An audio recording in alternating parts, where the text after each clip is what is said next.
ಅವರ ಮನದಲ್ಲಿ ನಿತ್ಯ ಕೊರಗ್ತಾ ಇದ್ರೆ ಈ ಮಾದೇಶನ ಕಣ್ಣಲ್ಲಿ ಕಾಣುವುದು ನಿತ್ಯ 10 ಮನೆಗಳನ್ನ ಮಸನ ಮಾಡುವ ಮಹಾಮರ್ಕಟದ ಕಾಳಗ. ನಿತ್ಯ ಹೆತ್ತವರು ಸತ್ಯ ನ್ಯಾಯ ನೀತಿ ಧರ್ಮವನ್ನ ಪೂಜಿಸಬೇಕಾದ್ರೆ ಅವರ ರಕ್ತ ಹಂಚಿಕೊಂಡು ಹುಟ್ಟಿರುವ ಮಾದೇಶ ಮಾಡುವುದು ನಿತ್ಯ ಹೆಂಡ ಕಂಡ ಹೆಣ್ಣಗಳ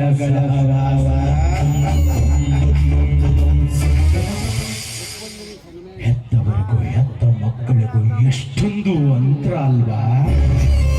ಹೆತ್ತವರು ಕಾಣುವುದು ಬಹಿರಂಗದ ಕನಸನ್ನ, ಆದ್ರೆ ಮಾದೇಶ ಕಾಣುವುದು ಅಂತರಂಗದ ಕನಸನ್ನ. ಈ ಮಾದೇಶನ ಅಂತರಂಗದ ಕನಸಿಗೆ ಅಡ್ಡಿ ಆಗ್ತಾ ಇದ್ದಾಳಲ್ಲ ಅಂಬಿಕಾ.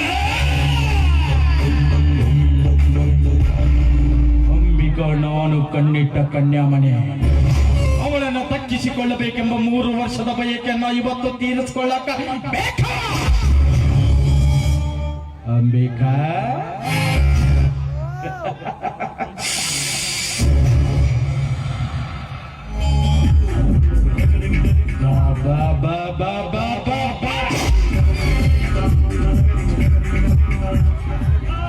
ಅರವಿಂದ್ ನನಗೋಸ್ಕರವಾಗಿ ಇಲ್ಲೇ ಬಂದು ವೇಟ್ ಮಾಡ್ತೀನಿ ಅಂತ ಹೇಳಿದ್ರು. ಏನಾದ್ರೂ ಎಲ್ಲೂ ಕಾಣಿಸ್ತಾನೆ ಇಲ್ಲ. ನಾನು ಬರೋದು ತಡವಾಯ್ತು ಅಂತ ತಿಳ್ಕೊಂಡು ಹಾಗೆ ಹೊರಟೋಗಿರ್ಬೋದು. ಹಾಗೆ ಮಾಡುವಂತ ವ್ಯಕ್ತಿ ಅಲ್ಲ ಅವರು. ಯಾಕಂದ್ರೆ ನನಗೋಸ್ಕರವಾಗಿ ಜೀವನ ಪೂರ್ತಿ ಕಾಯುವಂತವ್ರು ಅವರು. ಇಲ್ಲೇ ಎಲ್ಲಾದ್ರೂ ಇರ್ಬೋದು, ನಾನೇ ಹೋಗಿ ಕರ್ಕೊಂಡು ಬಂದ್ರೆ.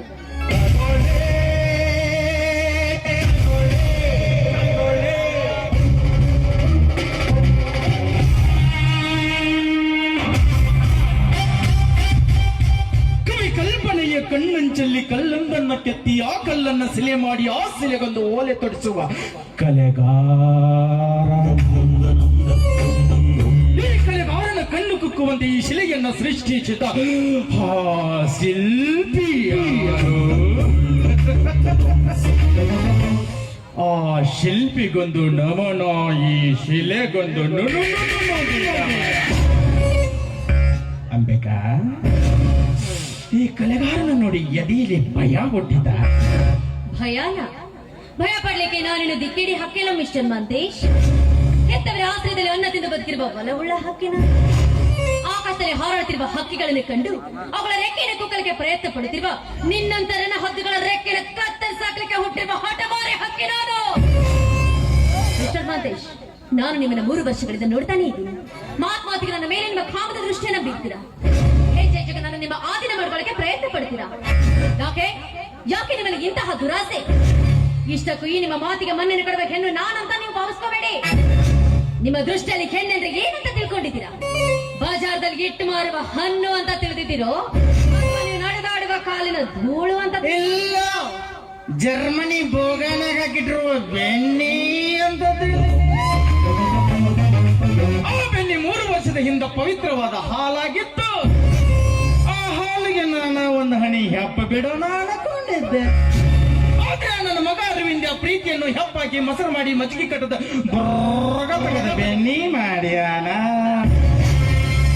ಆ ಬೆನ್ನಿನ ಅಂತ ನುಂಗಬೇಕು ಅಂತ ಆಸೆ. ನೋವು ಬಯಸಿದ ಬೆನ್ನಿ ಬಂದು ನನ್ನ ಬಾಯಿಗೆ ಬಿತ್ತರೆ ಸರಿ, ಇಲ್ಲವಾದ್ರೆ ಕದ್ದು ತಿನ್ನುವ ಕಾಟು ಕಾಕೆನೆ.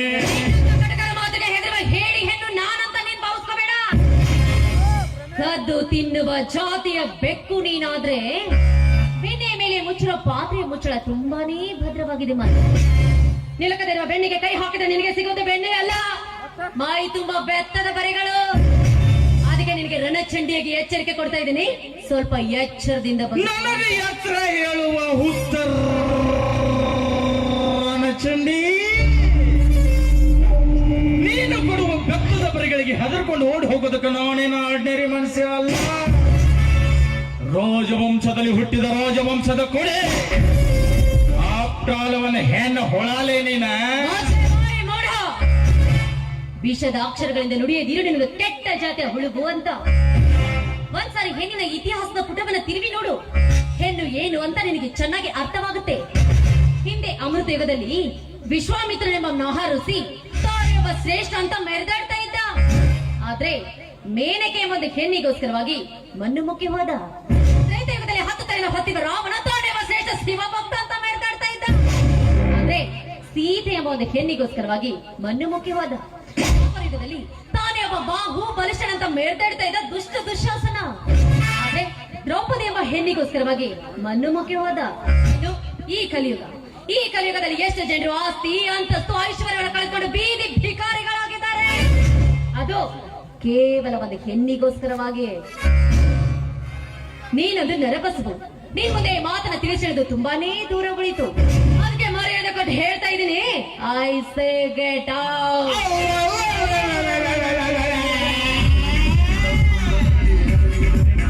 ಭವ್ಯ ಭಾರತದ ಹೆಣ್ಣಿನ ಕತೆ ಹೇಳಿ ಒಳ್ಳೆ ಹೆಣ್ಣಿನಂಗ ಸೋಗ ಹಾಕುವ ಸೋಗಲಾಡಿ.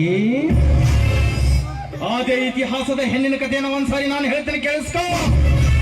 12ನೇ ಶತಮಾನದಲ್ಲಿ ಅಕ್ಕ ಮಾದೇವಿ ತನ್ನ ಬೆತ್ತಲೆ ಶರೀರವನ್ನು ಕೇವಲ ಕೂದಲಿನಿಂದ ಮುಚ್ಚಿಕೊಂಡರೂ ಕೂಡ ನೋಡುಗರ ಕಣ್ಣುಗಳ ಪಾದ ನೋಡುತ್ತಿದ್ದ ವಿನಃ ಅವಳ ದೇಹವನ್ನಲ್ಲ. ಯಾಕೆ? ಅವಳಲ್ಲಿ ಭಕ್ತಿ ತುಂಬಿತ್ತು, ನೋಡುಗರ ಕಣ್ಣಲ್ಲಿ ಪರಿಶುದ್ಧವಾದ ಭಾವ ತುಂಬಿತ್ತು. ಆದ್ರೆ ನೀನು ಹಾಕಿದೆಯಲ್ಲ ಈ ತುಂಡು ತುಂಡು ತುಂಡು ತುಂಡು ತುಂಡು ತುಂಡು ತುಂಡು ತುಂಡು ಬಟ್ಟೆ, ಈ ಬಟ್ಟೆಗಳನ್ನು ನೋಡಿದ್ರೆ ನನ್ನಂತ ಹರಿಯದ ಹುಡುಗಲ್ಲ, ಇಂದ ನಾಳೆ ನಿಗರಿ ಹೋಗು ಮುದುಕನು ಎಗರ್ನಿಂದ್ರ ತನ್ನ ಬಾರ್ಲೆ ಪುಪ್ಣಿ. ಕರಿ ಹೆಗ್ಗರ ಮುಸ್ಲವನೇ, ಕಾಮಿನಿ ಅದನ್ನ ಕಣ್ಣಿಗೆ ಕಾಣೋದೆಲ್ಲ ಹಳದಿಯಾಗೇ ಇರುತ್ತಂತೆ. ಆತೇನೆ ಮರೆತು ಸುದ್ದಿನಾಗಿ ವರ್ತನೆ ಮಾಡಿದ್ರೆ ಅದು ನಿನಗೂ ಒಳ್ಳೇದು, ನನಗೂ ಒಳ್ಳೇದು. ಹೋದ್ರೆ ನಿನ್ನ ಸಾವು ನನ್ನ ಕೈಯಲ್ಲೇ ಕಟ್ಟಿಟ್ಟ ಬುದ್ಧಿ. ಕೆಂಪ ಬದಾಮಿ ಮಂತಕ್ಕಿನ ಮಂಗ್ಯಾನಂತಕಿನ ಇದನ್ನ ನಮ್ಮಪ್ಪ ನಮ್ಮವ್ವ LKG ಹಿಡಿದ ಡಿಗ್ರಿ ತನ ಓದಿಸಿದ್ರು ತಲೆಯಾಗ ಹೋಗಿಲ್ಲ. ಇನ್ನು ನಿನ್ನ ಮಾತ ಇಲ್ಲಿ ಹೊಕ್ಕ ಅಂತ ಹೇಳ್ಕೊಂಡಿ, ಎಲ್ಲಿ ಹುಲಿ ಸುಮ್ಕೊಂಡ್ರ ಬಾಬಾ ಬಾಬಾ ಬಾಬಾ ಬಾ. ಗೋರಿಲ್ಲ ಅಂತವನ ನಿನ್ನಂತವನಿಗೆ ಕತ್ತಿಗೆ ಯಾವಾಗ ಲತ್ತೆ ಪೆಟ್ಟಿದ್ರೆ ಕಣ ಮನೆಯೋದು.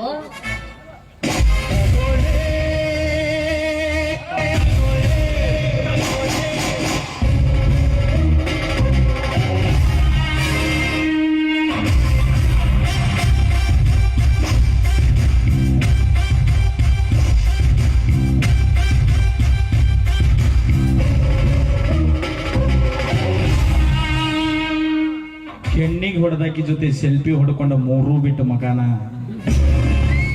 ಅಂಬಿ, ಏನು ನಿನ್ನ ಸೌಂದರ್ಯ, ಈ ಸೌಂದರ್ಯವನ್ನು ನೋಡ್ತಿದ್ರೆ